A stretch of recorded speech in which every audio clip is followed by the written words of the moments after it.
Yes, indeed. It's Ringside Report MMA. Tonight on the show, we're previewing UFC 303. Let's do it. Let's go! Let's go.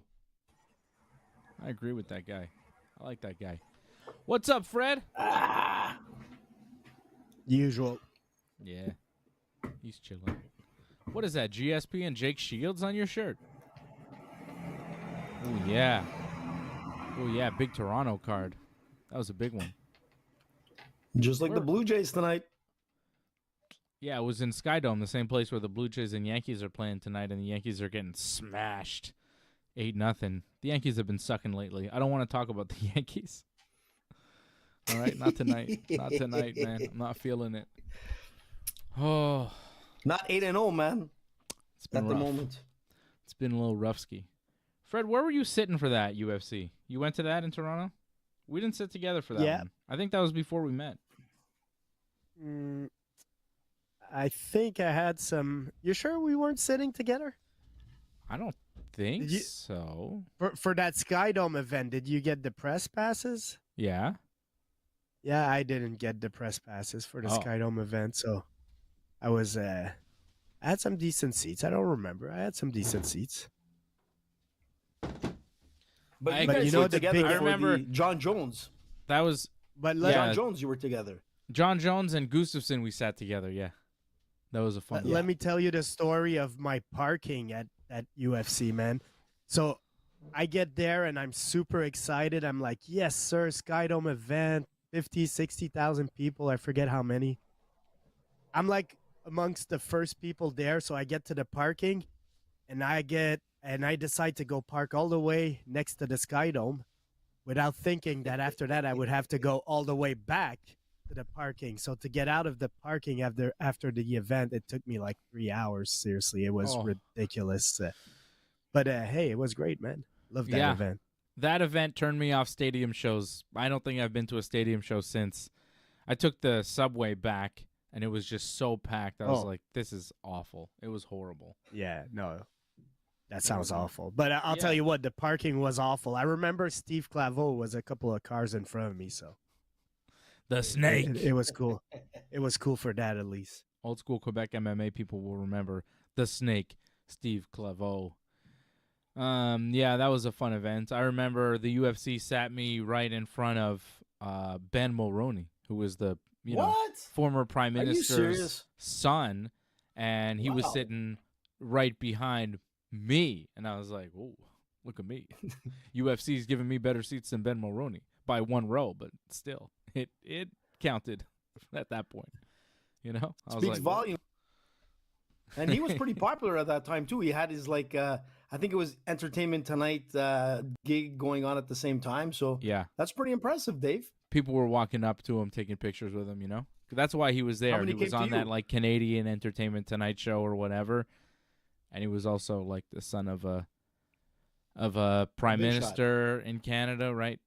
His father was a prime minister. And sometimes, you know, when your father's prime minister in Canada, you get to host Entertainment Tonight Canada or whatever the show was. And sometimes when your father's prime minister in Canada, you get to be prime minister in Canada too. That also works sometimes. Somehow. I don't know why. Yeah, but how many guys came up to you and asked you for an autograph? Nobody. Ariane, the ring card lady, she asked me for my autograph and information. Really? And that's everything. That's the best that you can get, man. That's she wanted all awesome. the information at the time. I was like, whoa, take it easy. Your room number and everything. Yeah, wow, I was like, whoa. That's impressive, dude. On this night of presidential debate, you got to mention that sometimes when you're the son of a president, you're a crackhead. That's true. Exactly. Yeah, or the son of a former president or a president yourself. You know, I mean, it happens from time to time. You know, smoking that pipe, man. I understand, Freddie. It happens, man. Yeah, for sure. It definitely happens.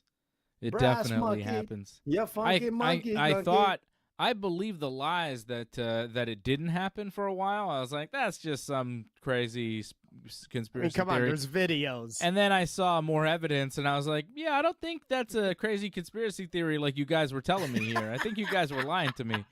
I was like, wait a second here, buddy. Everybody was like, nah, that guy, he didn't do that. He didn't do that at all. And it was like, what? And they're like, no, it's just Trump and his people saying he didn't do that. And I'm like, oh, okay, maybe he didn't do that. And then clearly he did that. He did all that stuff, this Hunter Biden character, and you're like, wait a second here, guys. But he lived a pretty I feel wild like you life, guys, man.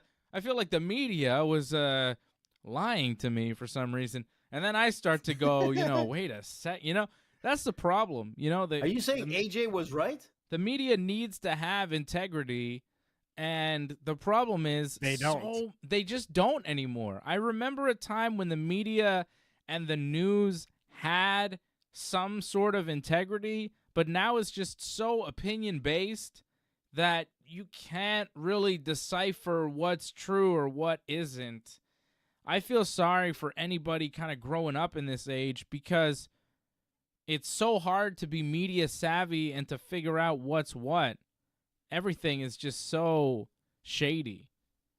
Everything is shady. Everybody's trying to do fake things and everything's faked out. I wish I had it in front of me, but I saw a tweet that I loved this week about Julian Assange, where they go like, "Oh, he was in prison for just doing media stuff, for doing journalistic stuff," and then somebody replied, "Well, if you're paying attention, man, journalists haven't been doing that for a long, long time. Unfortunately, media has fallen down. They're cheerleaders these days." Yeah, whatever their camp is, and it's like the media. It's like the Inquirer. It's like the Inquirer has taken over all of media. It's so deep in fakeness that you can't tell what's real, man, at all.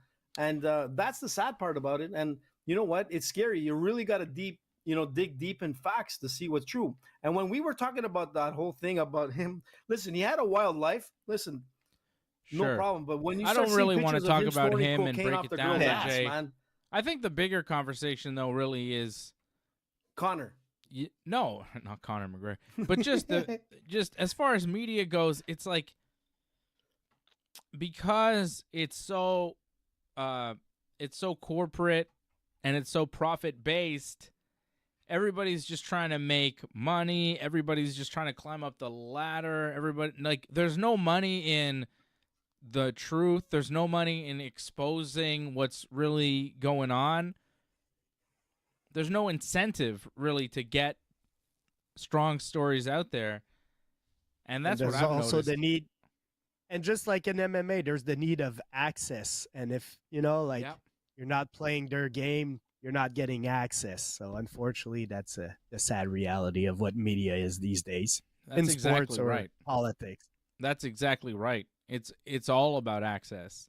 And a lot of these media companies, they don't want to say the wrong thing or poke the wrong hornet's nest because there's going to be blowback and they're just not prepared for it.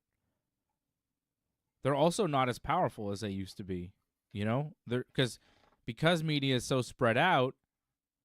If you go and print a story and you're going to face a lawsuit in return, you have to have the bankroll to back yourself up in court and to do that. But a lot of these media companies, they don't want to invest in that type of story. They don't want to invest in that type of heat. So if there is something that's a little touchy, a little difficult, they're going to back away because it's not worth the money. That's what it comes down to in the end. That's the problem. Yeah. But that's the problem, because when you look at media networks like majors, you can't believe most of the stuff they say. But really, where you get the facts and you really get deep down information is through podcasts. There's some internet, political podcasts. Long live the internet. Yeah. But the podcast, that's where the truth. You can find the truth on the internet, but you have to look. You can find the documents. You have to look. You have to look really hard to find the truth. Because whatever big truth is out there has been co-opted by something. Whatever big kind of voice is coming out at you, they've got an agenda. They've got a money backer it's the big who's going to be pushing dollar, a certain agenda. And, you could be in line with that agenda, but there's going to be a slant. There is no unbiased opinions anymore. We do try to give it to you here on the Ringside Report Network, though. I'll tell you that much. Oh, yeah. There is no slant. There is no agenda. I'm just a guy who watches these things very closely, who's been watching, these things, professional wrestling and mixed martial arts, very closely for many, many years, and I like to talk about it with my friends. But that's something no one is paying us.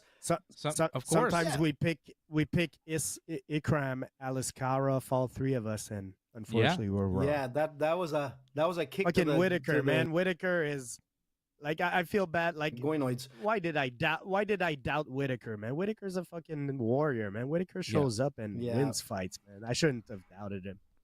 Me neither. I feel bad. I would like to apologize to Robert Whitaker for ever doubting him. Me too. He smashed Ikram Aliskerov, 1 minute 49 seconds knockout in the first round. Just ran right through him. And it makes me wonder if that was Khamzat, would it have gone any differently? I don't know. It would have been the same, I think. I think it would have. Whitaker looked on fire. Whew, he looked amazing. He looked like striking, like on top of the game. His striking is beautiful. Mm-hmm. Very quick. Oh, yeah. Made fast work of him, and he's still a threat at 185. Former champion, still in his prime, still very dangerous for any one of those guys in the mix at 185. We know Dricus is the champion. He's going to defend against Israel Adesanya later this summer. UFC 305. It's coming up, guys. It's coming up. But Sean Strickland, I think, is next for the winner. I think it makes so much sense either way. Either way. If Dricus wins, the rematch with Strickland makes a lot of sense. Their fight was so close, you kind of have to do it again. Yeah. And I agree. A lot of people to this day believe Strickland won that fight, and he lost a championship on that. You kind of have to run it back for Strickland. And if Adesanya wins, well, Strickland and Adesanya is a cool rematch because Strickland beat Adesanya so badly the first time they fought, people almost didn't believe it. People almost thought, well, maybe Adesanya wasn't taking him seriously. Maybe something happened early that, Adesanya got clipped early in the fight, and maybe he got hurt and he wasn't quite himself, and it took him time to regain his composure, and maybe he can defend that shot next time, and, maybe with Adesanya, but because he's such a great fighter and such a great champion, and no one believed Strickland was going to beat him going in, you kind of want to see if Strickland can do it again. It's like, okay, you did it once, but can you beat Adesanya again? I'm not sure, but I'd like to find out. So the Sean Strickland question for both guys is excellent right now, and I think Strickland saying that he's going to wait for the winner, wait for a title shot, I think that's very smart. I think it makes perfect sense. I think he deserves to be next in line. All that said, Robert Whitaker is there too. Like, he's around. If Strickland gets hurt or somebody gets hurt, like, say Dricus and Adesanya fight, and then the winner is set to fight Strickland. Or, what do you guys think about Strickland and Whitaker just fighting? Well, each other. Be nice. It would be nice for the fans, but I'm gonna agree with Strickland and wait it out because Whitaker is a dangerous guy, and like you just mentioned, Dave, you made the case for Strickland's resume for him being the next contender, but I think you also have to put it in consideration is that Whitaker lost like 2 times to Adesanya. He lost to Dricus also. And those fights weren't really close. Like, those fights were clear winners. So I got to put the edge of Strickland being the number 1 contender. Mm-hmm. And fucking Whitaker's a dangerous opponent. So why would Strickland risk it against Whitaker, who could very well beat Strickland? Like, you put Whitaker against Strickland, you do that fight 10 times, it might be 5-5. Like, I would see it as a pretty even matchup. So why risk it if you're Strickland? Strickland, wait for the fight. Hopefully it happens within 8-10 months, and that's not too long to wait. I think you're right. I think you could do Whitaker-Strickland after Strickland's next fight. Like, if Strickland wins the title, you could make a case for Whitaker being next up and getting a title shot, right? And if Strickland Try to make Khamzat back. Yeah, bring Khamzat. I mean, I don't know where Khamzat's gonna fit. Like, I don't know where he fixes in the whole thing. Like, does he get another shot at Whitaker? I tell you, Khamzat and Strickland would be a hell of a fight. That would be fun. But again, I think Strickland gets a title shot, and whether he wins or loses, we'll see where that goes. Either he wins and then fights maybe Whitaker, maybe Dricus or Adesanya, whoever he doesn't fight for the title. There's going to be a lot of options. Whitaker is still up there in the mix, but he might have to fight again. He might have to fight Khamzat while waiting, Hell of a fight, though, last weekend. Interesting. Hell of a fight last weekend from Robert Whitaker. Yeah. Alexander Volkov looked really good, too. Pavlovich just looked a little gun-shy, man. After getting knocked out by Aspinall in his last fight, I think he came in a little bit hesitant, a little bit not willing to really trade on the inside and go for the kill. He was landing some power shots, but he was playing pretty technical with Volkov, and he was happy to just sit on the outside of the jab for 3 rounds and lose a decision. It just wasn't Volkov happening. Has a good jab. Volkov does have a good jab, but we've seen if you get inside on Volkov, with power, you can do some real damage. We've seen guys do that, and Pavlovich is one of those guys with real power, and I thought he'd be able to get inside more. I thought he'd be a little bit more aggressive, but he just, especially after the first round and the second and third, it just was, watching the fight, you kind of felt like, oh, he's just waiting for it to be over. It's but you know what's funny? It was a defensive performance from Pavlovich, and it was a little surprising. I mean, Volkov played it perfectly. He had the perfect fight, and it was very nice from Volkov. But I feel like after getting knocked out by Aspinall, Pavlovich came into this fight a little bit hesitant because, it sucks to get knocked unconscious in a fight. But he looked in the best shape, right? That's what we were saying last Thursday. He came in looking good. I mean, if you had to look at him and you say, this guy's been training, he looks super fit, better than he's ever looked, and he came in flat. I thought that fight was a very flat. I'm surprised it went to decision. I was a couple of times, I'm like, oh, he's going to go down at some point. I mean, there was nothing extraordinary about that fight for Sergey, which was very deceiving considering the way he looked coming into that fight. Maybe he overdid it in his training camp. That's another problem where you give in so much and your peak went past, so you're getting into that fight and you're dropping into the valley. And that's exactly what it seemed like. And honestly, in a fight like that, I don't see Sergey being on another, he'll be only on fight nights for the next little while, in my opinion, Well, I mean, he's gonna need a good win. I said last week I picked Pavlovich, but I remember I said Volkov, he's dangerous, man. He has good striking, and let's give him some props, man. He imposed his game plan. When a fight starts, man, both guys want to impose their game plan, and that's what Volkov managed to do. So, props to him, and a good win for him. That puts him back a little bit higher in the rankings, and let's see what's next for him. Yeah. It was a good fight from Volkov. Good fight from Kelvin Gastelum over Daniel Rodriguez. Won a decision. Sharabulit Magomedov looked really good, knocking out Antonio Trocoli last week.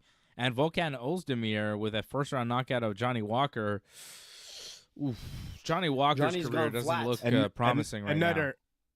Another big KO for Johnny, unfortunately. Johnny has been the recipient of a couple of big KOs that make the highlights, Yeah. Yeah, and you can obviously see that.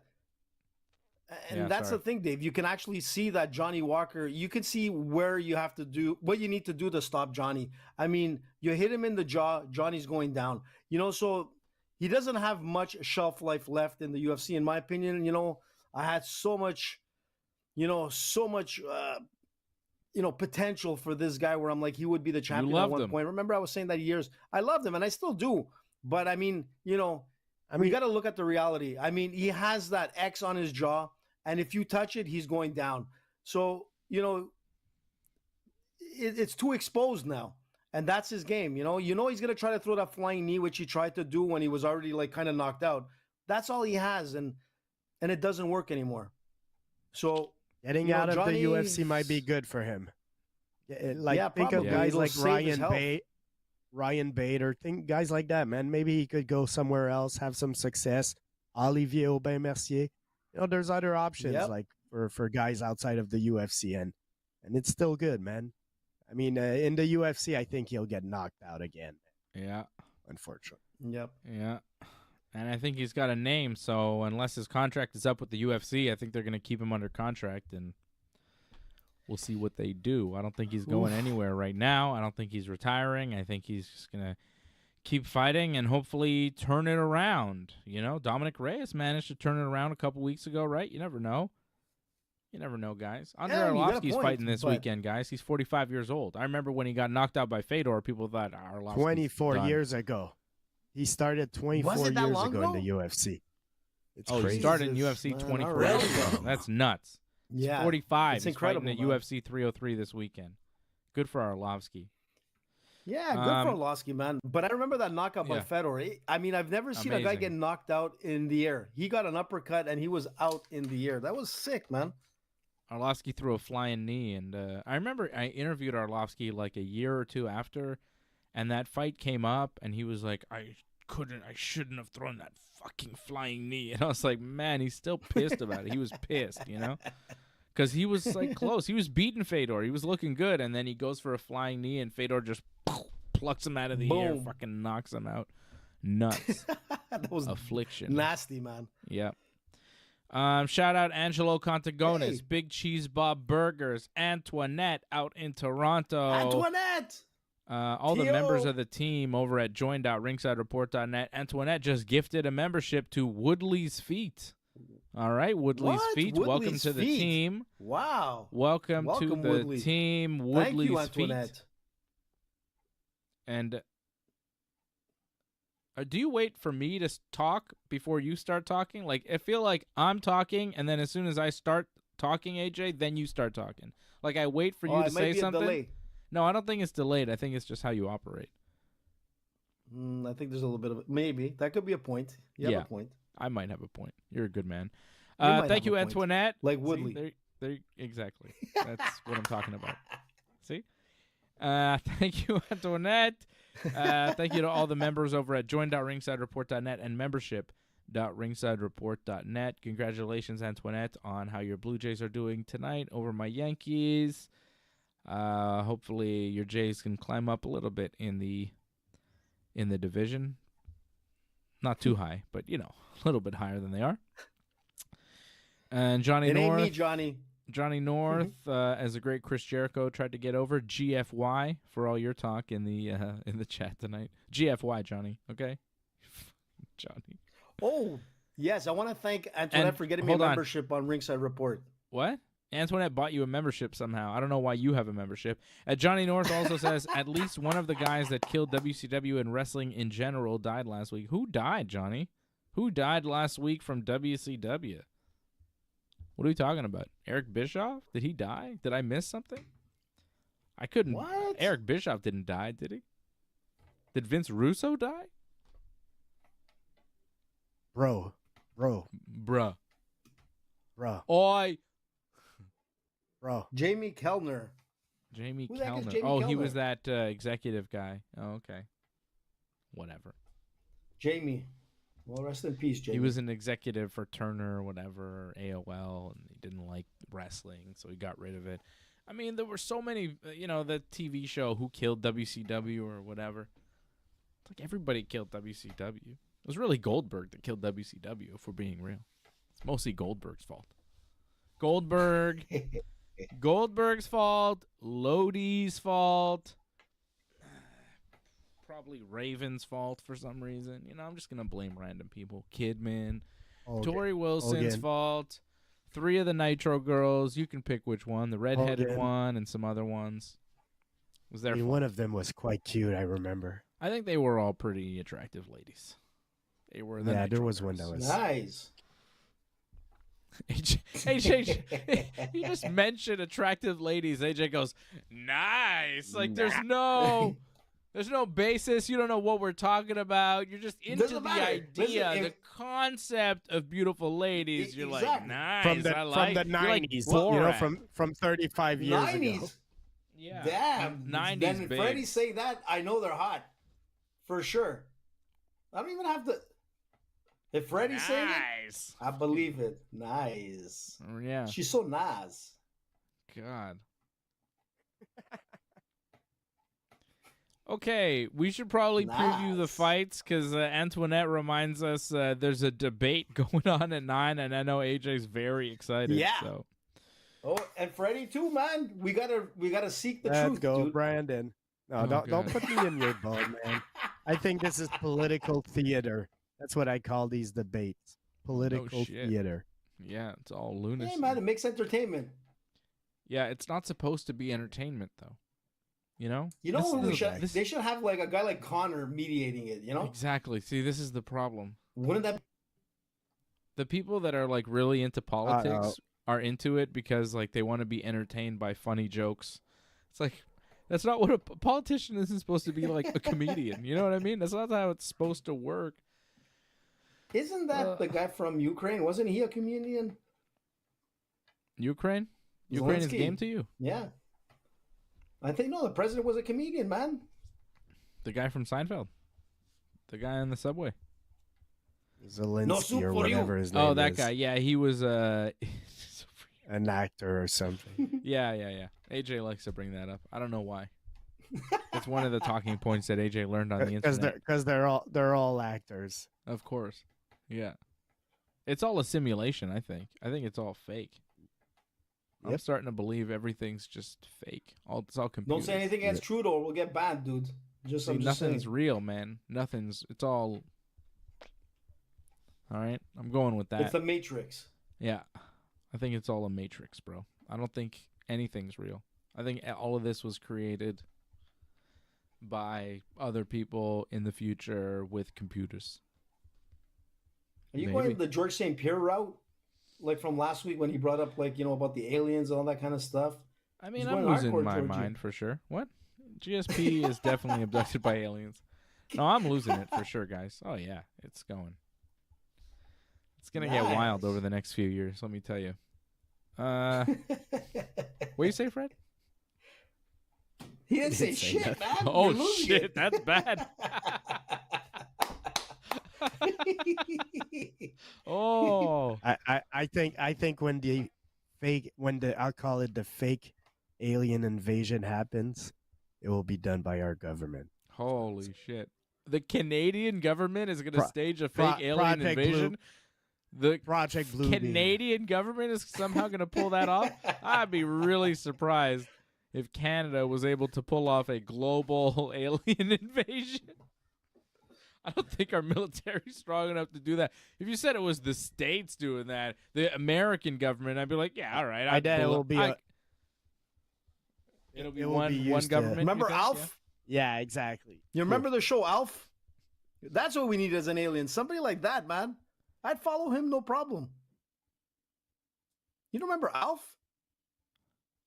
One of the greatest aliens ever, man. Yeah, I remember. There was the puppet sitcom about the alien thing. Yeah, I vaguely recall that from my childhood. You like that? You're a big fan? For sure, man. Who don't like Alf, man? I don't know. A lot of people, I think, probably. That's why it's not really on anymore. Nobody's doing an Alf reboot. I assume not. You'll never know. Just because we mentioned it, watch it happen now. I'm telling you. I mean, they do reboot everything. What the hell's that? Biden prepares for the debate the drugs. Yeah, I don't understand why all the Trump people are like, oh, why won't Biden take a drug test? It's like, this isn't an MMA fight. What are we talking about? What are we talking about? Juiced to the. Why don't we all take a drug test before every Ringside Report MMA show for some reason? Oof! I can guarantee you 2 out of 3 would fail. I think me and Fred would pass with flying colors. Yeah. Flying marijuana ain't a drug. That's right. Me and Fred don't do drugs. We only do whatever AJ's on, man. We'll figure out whatever AJ's on finally. Yeah, weed's not a drug, AJ. It's a legal thing in this country, and it's not even drugs. So shut up. It's true. It is legal. So I apologize. Hey, Fred, are mushrooms drugs? Not if you put them on pizza. No. Fred says no. We're clear. We're clear, bro. We So don't there do you go, drugs. man. Well, it is a vegetable, Fred. You're right. So drugs, it's not, man. It's not. You need like baking soda or something like that. Yeah. Like Sudafed. Like Yeah. those are drugs, man. That's right. Syrup, scissor, whatever it's called there. Cocaine, ecstasy, Codeine. those things. Let's just name drugs. LSD. Fentanyl. LSD isn't those a are drug, right, drugs. Fred? It's just paper. It's pretty much everything that Hunter took, if you ask me. Is But LSD a drug? well, yeah, sure. man, it was a synthetic I don't drug, know. man. Maybe. I don't think so. I think that's like I need natural. to research a little bit more on LSD. Yeah, I think we need to research that, find out. That was the drug of the 70s, man. Oh yeah. Studio 54 times, man. AJ knows all about that. Now He he was has there. to- That was his prime. Those are your prime years, the 70s. Antoinette knows. Stop dating Antoinette. Like, stop aging her. She's Listen, not as Why old you as you are. Yeah, why are you Hey, doing that, no, man? Why are you putting people in your boat, man? That's Yeah. so disrespectful. Nah, Yeah. She's Show some much respect younger. to man, you're than gonna Antoinette. be in trouble with Antoinette. It was supposed to be a joke, man. You ruined it for me. Yeah, Antoinette, don't listen to them. It's not funny. We love you. Okay. But Studio UFC 54 was a 303. happening time, by the way. Shut up, bro. UFC 303. Let's get it done before 9, guys. I gotta Shut go up, see that debate. AJ. Let's go. You keep talking about getting things done before 9, and then you blabber on about nothing. Let's blab about 303, man. Let's go.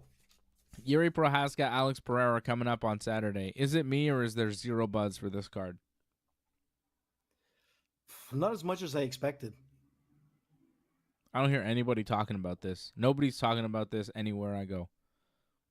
I don't know, man. I mean, I feel on the internet, people are like, "Thanks, Yuri and Alex, for saving 303." Like, I think the hardcore MMA fans are appreciating this.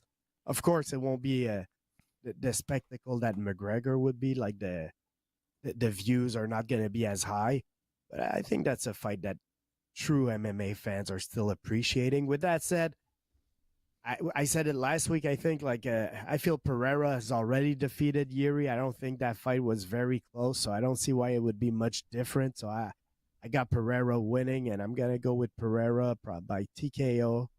Yeah, that's my prediction. I don't think.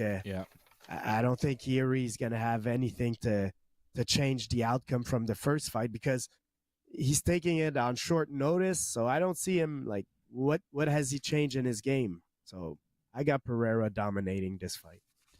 They fought 7 months ago, and Pereira won by TKO in the second round. I think it probably winds up the same way this time. TKO, second, maybe third round, maybe first round. Honestly, I don't think it goes past 15 minutes. Might be first, second, or third, but I think Pereira wins by knockout. Yuri just didn't have the ability to match technique with Pereira. Pereira was just sharper. His defense was on point. He was not there whenever Yuri was throwing. He saw Yuri strikes coming a mile away. Yuri takes a lot of damage, and he's not invincible. We saw him get cracked. We saw him go down. We know Yuri is beatable, and Pereira is the guy that beat him. So I just don't see it going any other way than Alex Pereira winning by knockout. I'd love to be surprised. I'd love for Yuri to shock the world and win it this time. I just don't think enough time has passed. I think this is going to be Pereira's night once again. Look, and I'm not I'm that gonna say one into thing. it because it's like, whatever, man. Like, I don't know. I think the fight's going to be cool and all, and I like Pereira and I like Yuri, and I want to see them fight, but I don't really want to see them fight each other right now. I mean, Pereira's I think- a I legend, think- man. Mm-hmm. I'm always tuning in for him. Yeah, but this is kind of like when Anderson Silva fought Stephan Bonner. It's like, why is this happening? He's still like top of his game.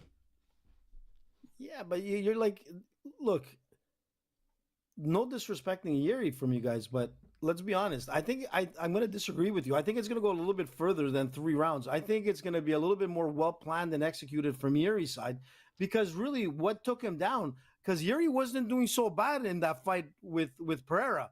The only thing that really took him away was that calf kick. And that's the thing with Pereira. He took away that lead leg. And I kept saying it. He's going to take away that lead leg because he knows he's going to be striking with Yuri.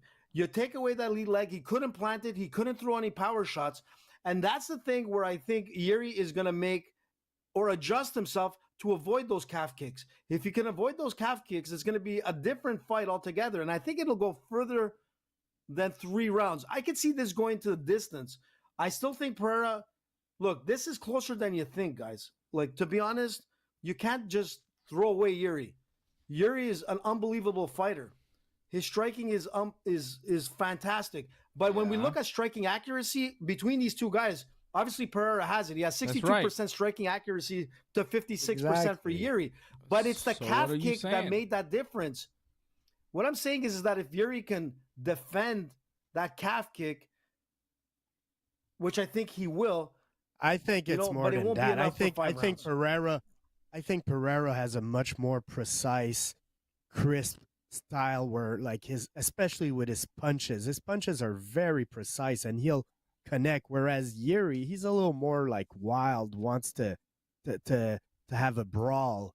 And I don't think Pereira's going to engage in a brawl. He's going to keep that as a technique fight, as a stand-up technique fight where he's going to dominate the striking. So I got Pereira winning again. Look, and I'm just going to say one other thing. The only thing I could see is that if Yuri decides to take it to the ground, I mean, we really haven't, we know that, like, Pereira has a good ground game, but let's not forget that he submitted Glover Teixeira.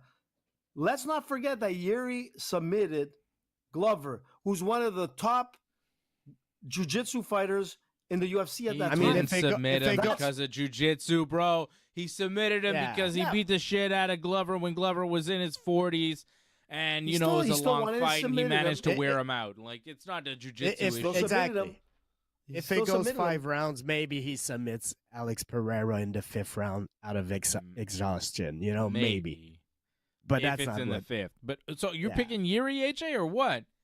No, I'm going with Pereira just for the fact that I think seriously? Yeah, no, but it's just that I had to defend. What the hell? No, but I just had to defend Yuri. Listen, I had to defend Yuri because the guy is like, not picking you can't him, just dissuade him. Why did you pick him? I'm not picking him because I think Pereira is going to go back to Dave's that right about everything he said about the fight. Fred's right. You just wanted to give the other side. I just had to defend Yuri. You but just I still argue. No, it's not to argue because I think if it goes into the latter rounds, he could submit. He could submit Pereira. That's what I'm getting at. And if he could defend that calf kick, he still has a chance. Yo, what are we saying? I'm gonna submit you in a minute, you crazy guy. What are you doing? Look, I'm gonna go with Pereira. I'm gonna go with Pereira to win it by decision on this fight. I don't think anybody's getting knocked out. Cool.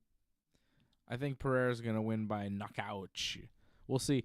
How about Brian Ortega versus Diego Lopes? Ooh. I think it's Lopes, not Lopez. Every time they say they go Lopes, I'm like, Lopes? Yeah, I always keep saying Lopez. But he's like Lopes. Brazilian, so I think it's Lopes. Or Lopes. Lopes? I don't know, man. I'm going to call him Diego Lopes. It might be, okay? Because, like, I found out this week, like, Felipe Pena is not Felipe Pena. It's Felipe Pena. Oh, I thought you were going to say it's Felipe Pina or something. No. Penis. It's not Felipe. It's Philippe. Philippe Even though it's Pina. Yeah. Don't give me any lip there, Freddie. It's Philippe. Jalapeno. Yeah, exactly. Jalapeno.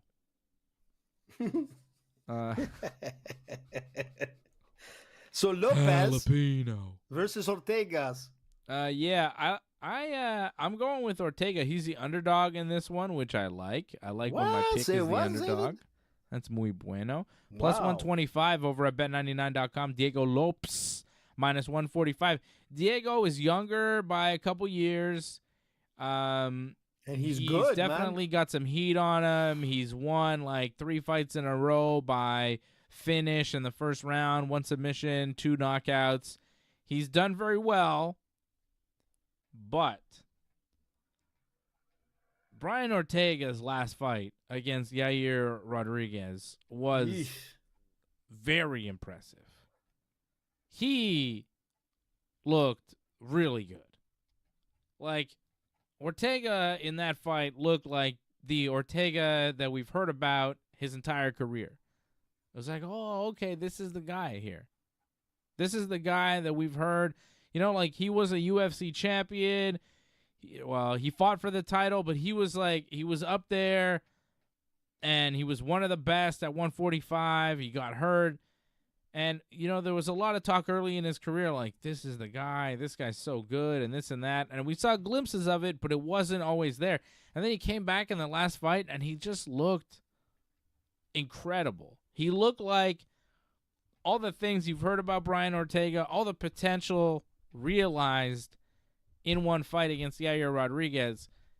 It was the most complete version of Brian Ortega we'd ever seen, and just the levels of skill in every aspect of MMA was just a ridiculous level.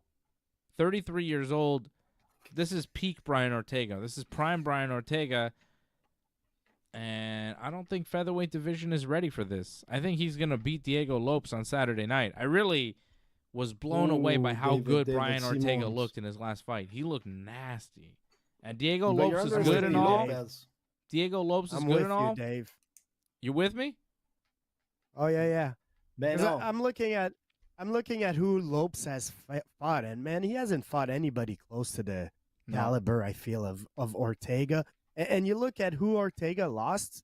He has 3 losses. I mean, it's Yair Rodriguez, Alex Volkanovski, and Max Holloway.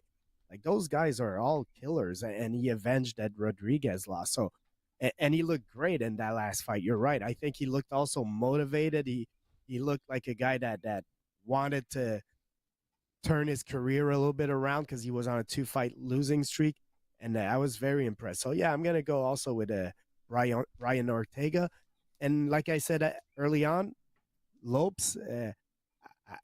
I like the guy, a lot of potential, but I don't see a lot of big names on his resume, and he has 6 losses. So I see a guy that could lose, and I see a guy that Ortega should beat.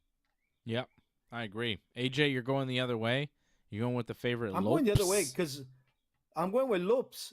And you know what? Like, the only thing that bothers me is Ortega's like defensive striking game. It's not going to. It's terrible at times. And the thing with Lopes, I mean, this guy is powerful, great striking, and if it goes to the ground, man, he has excellent jiu-jitsu, excellent grappling.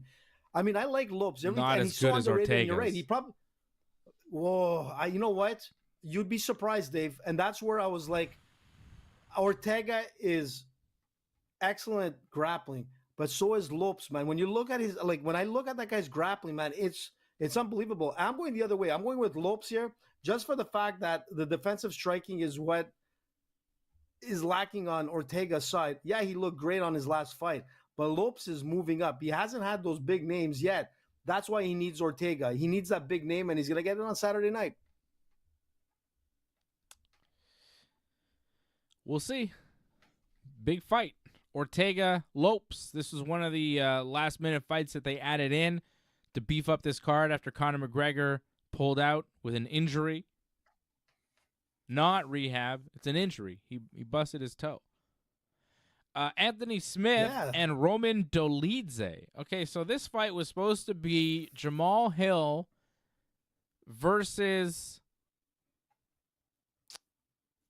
who again? It's a tough one, man. Fuck, what was the guy's name? Oh, yeah, there was somebody else, yeah. Khalil Roundtree, okay? Yeah. But then Khalil Roundtree had to pull out because he tested positive for something, and he was suspended for a few months. Then Carlos... He self-reported, right? But then Carlos Olberg steps in, and it's Jamal Hill versus Carlos Olberg. Then Jamal Hill gets hurt, and it's Anthony Smith versus Carlos Olberg. And then Carlos Olberg pulls out for some reason.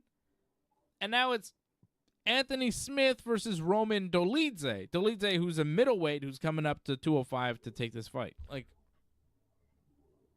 this is one of the craziest setups for a fight I've ever seen in the UFC. Like, it's very rare that one fight is set up And then through dropouts and different mix-ups or whatever, a whole new matchup is created. Like, how many guys were supposed to be in this fight? This is 2 guys, right? So Smith, Dolidze, Hill, Roundtree, Ulberg. There's 5 guys that are supposed to fight here at one point. It's down to 2. 3 have backed out of fighting, and these 2 remain, Smith and Dolidze. I'm going with Smith, guys. Smith looked good in his last fight. Smith plus 120, the dog. Dolidze minus 140. I'm not putting Smith on my parlay, but I do think he's going to win. I think he's worth a look at plus 120. Why not? And Roman hasn't looked good in his last performances, man. He's looked terrible. His striking is terrible, and you're going up against a guy like Anthony Smith. Mm-hmm. I mean, the guy's 38-19. Look how many fights he's had, and he's got 38 wins. Let's not forget, man. But, yeah, I'm going the same way. Anthony Smith. Boom. Freddie? I'm going the same way, and I agree with you, Dave. I'm not putting him on my parlay.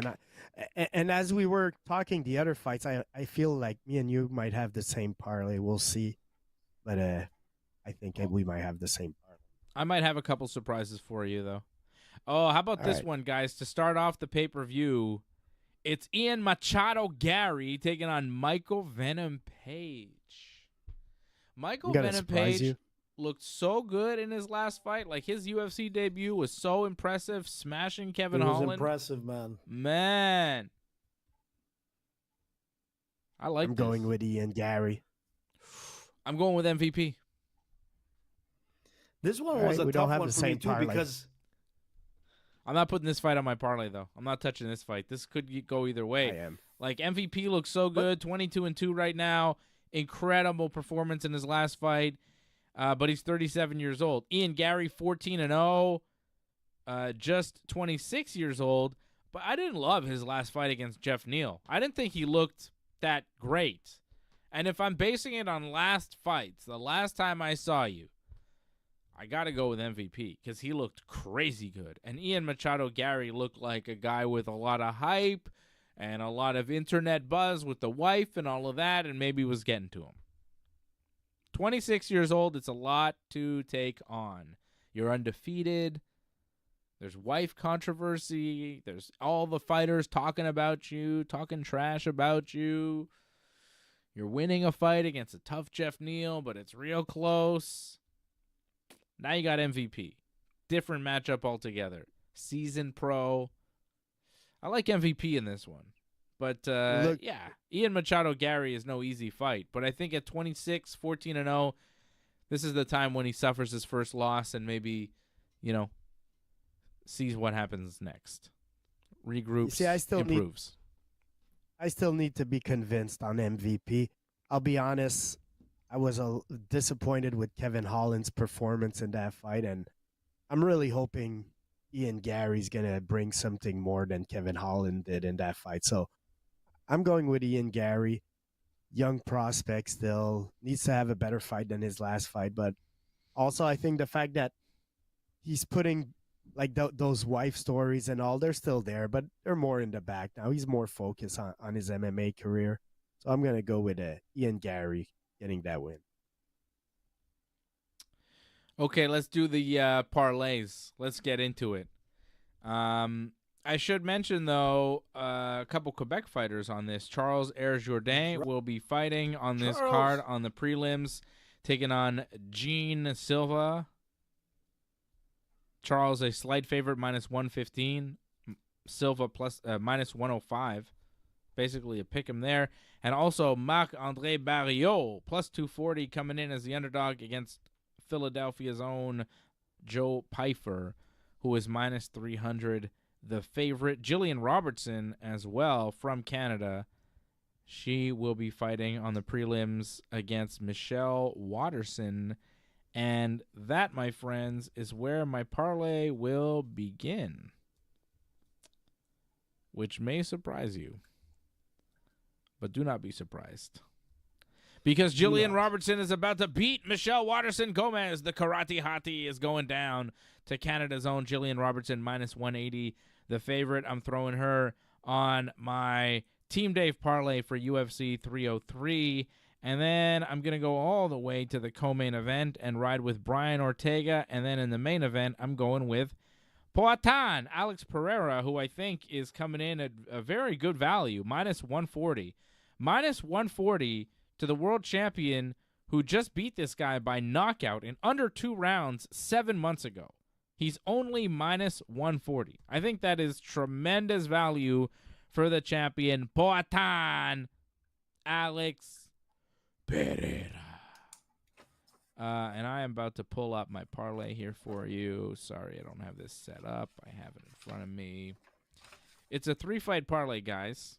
20 gets you 120 over at bet99.com. I mean, come on. How can you go wrong? Well, if one of my fights goes wrong, then that's how you go wrong. And then I will lose money, and you will lose money, and we'll all be very sad. But for now, let's live on the dream. Brian Ortega, plus 125. Jillian Robertson, minus 180. And Alex Pereira, minus 140. 20 is going to get you a total of 120 over at bet99.com. Do it with the Ringside Report Network. That's the Team Dave parlay. Do it. Do it. How do you like it, Fred? You like my parlay? That's good, right? I like it, man. But just Nice take payout. Jillian. Just take Jillian off and put Ian Gary, and that's my parlay. Yes. All right. I'm taking a picture of my parlay, AJ, because I'm going to send it to you so you can make a cool graphic, okay? AJ, did you hear me? You say okay? Yeah, I got it, bud. You got it. Send it. Ian Machad is on your parlay. I don't like this. See, Fred, I don't feel comfortable with your parlay. I think MVP is going to win. There's Fred's parlay. It's Brian Ortega, Ian Gary, and Alex Pereira. 20 gets you 128.57 over at bet99.com. Ooh, slightly more value by $8.57. That's the Team Fred parlay. AJ, this is going to take a while. What do you got for me? No, actually, you know what? There was a couple of them that I'm going to stay away from, and one of them is Ian Gary MVP.